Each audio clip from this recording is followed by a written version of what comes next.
to share a chapter of my story about healing and divine health that tells where I started to where I'm at today. I tell this story to give God all the glory for what He's done in my life and hopefully to help you to walk in healing and divine health. So if something I share with you today speaks to you, jot it down, list the scriptures, and think about them. I'm a manager at Deerfield Ag Services in Kinsman, Ohio. It's a grain elevator, and we buy and sell about 2 million bushels of grain every year. I also farm about 500 acres with my grandsons and my son. My supervisor at work, Steve, he calls me a superman or a freak of nature. My supervisor gave me that title because of what I'm able to do working around the grain elevator. He said I can work as well as a 50-year-old, even though I'm 73. I like the Superman title because John 17:14 says, "We are not of this world." I can climb up a 140-foot grain elevator, I can shovel grain, and I can work day in and day out. I haven't had to take a day off for sickness or injury for the last 20 years. But I'm not really some freak of nature or a Superman with a superhuman immune system, because I haven't always been this way. My wife Barb and I started going to this church about 47 years ago. Shortly after coming here, we gave our lives to the Lord when a missionary, Bob Waters, was here.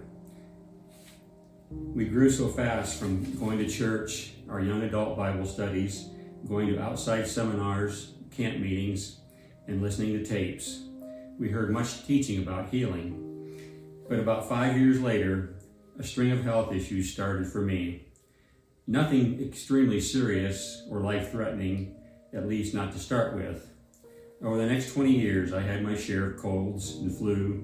I had an appendectomy, hernia surgery, back surgery, and I tore something in my shoulder trying to see how far I could throw a football to my son and his friends.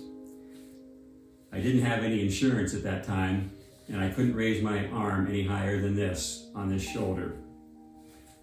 Looking back, I can now see that I became too busy with worthwhile things and wasn't spending as much time in the Word. At that time, I was milking cows, coaching basketball at the Christian school from November through March. I was on the church board, the school board, different farm organizations, not to mention having 4 young kids. Then in January 2003, I was delivering a load of soybeans to Bellevue, Ohio. It was an extremely cold morning with a wind chill of 15 below zero. I got out of the warm truck and started cranking open the hopper bottoms, and about halfway through the second one, I felt a tightness in my chest and a tingling in my right arm. I just chalked it up to the cold weather I was breathing in and finished up, got back in the warm truck, and felt fine. Somehow my wife found out about it, and she made me call our family doctor. He got me in the very next day, did an EKG, and said I should see a cardiologist, and he scheduled me an appointment for a few days later. At the time, I was refereeing basketball, and I had a game the next night at Badger, so I asked the doctor if it would be okay for me to go ahead and do the game. He said, "Absolutely not. If I hear you're on the floor, I'm going to come and pull you off the floor." So I went to the cardiologist, and he did a stress test. Then they did an angioplasty and found that my left anterior descending artery was 95% blocked. So they put a stent in it. Afterward, he said if I had ignored the symptoms, I could have surely fallen dead on the basketball court of a heart attack. Talk about a wake-up call. I could have died at the age of 52. And my family and friends would have said what a lot of us say when friends and family die too early. Why did he die so young? Why did God allow it? Why didn't God heal him? Questions we've all asked. I don't know why others haven't been healed or left this earth early, but I will tell you what God showed me. I asked God, what am I missing? What am I doing wrong? Your word says that with long life you will satisfy me. Psalms 103:3 says, you forgive all my iniquities and you heal all my diseases. and by your stripes I am healed. So what's wrong, God? You know, one thing about God, he doesn't dwell on the past. He doesn't bring your past up. He tells you what to do going ahead. He shows you the future and how you should follow him. He told me to start meditating healing scriptures. So that's what I did. I looked up the word meditate, and it means to engage continuous thought, to mutter or speak as you think about what you're meditating on. One Bible teacher said, meditation is a God-given process that can lead to a permanent change to your thinking.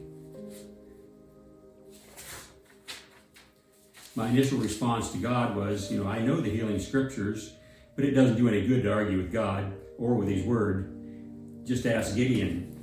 So I started doing Joshua 1:8 with the healing scriptures, and I found a 365-day devotional called Health Food Devotions. I would read these 1 or 2 times a day, and then I would think about and meditate them. I tried not to be in a hurry as I looked at those scriptures and meditated.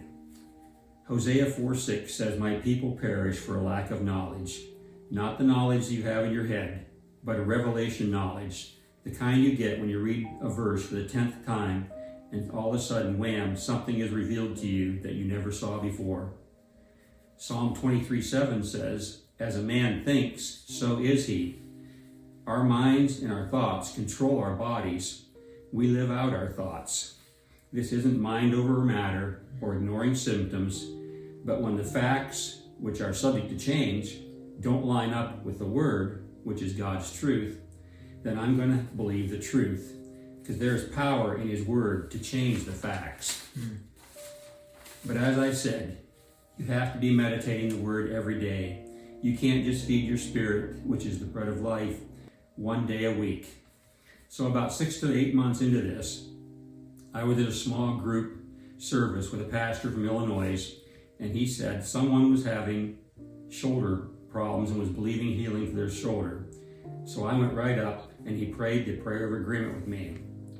I didn't feel anything right away, but a couple nights later, in the middle of the night, I heard a crack and it woke me up. I didn't know what it was and I went back to sleep. The next morning, I'm up brushing my teeth and combing my hair, holding my arm like I always had, and all of a sudden I brought my arm up and lo and behold, it was completely healed just like that.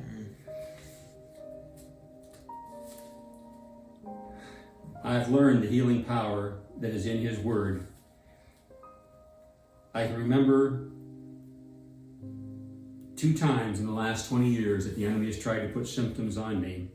One time it was a bad cold, but I didn't go to the medicine cabinet right away.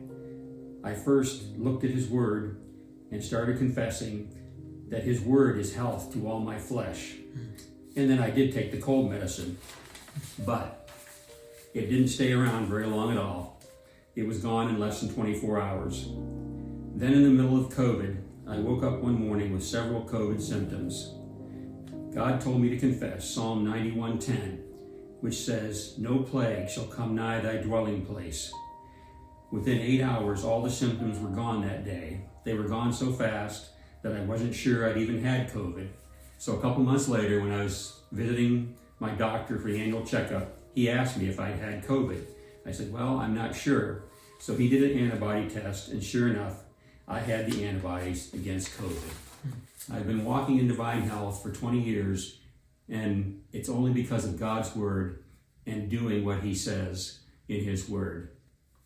So one thing I would like to leave you with, no matter what you need in your life, whether it is healing, finances, or anything else, before you go into a friend, before going to the doctor, before going to the medicine cabinet, go to God's word. Look at that word and just meditate it. Let it soak down inside of you and go into your spirit. Because God, he wants to speak to you. So give him a chance to let him speak to you first. Because he has the answers for whatever it is that you need in his word.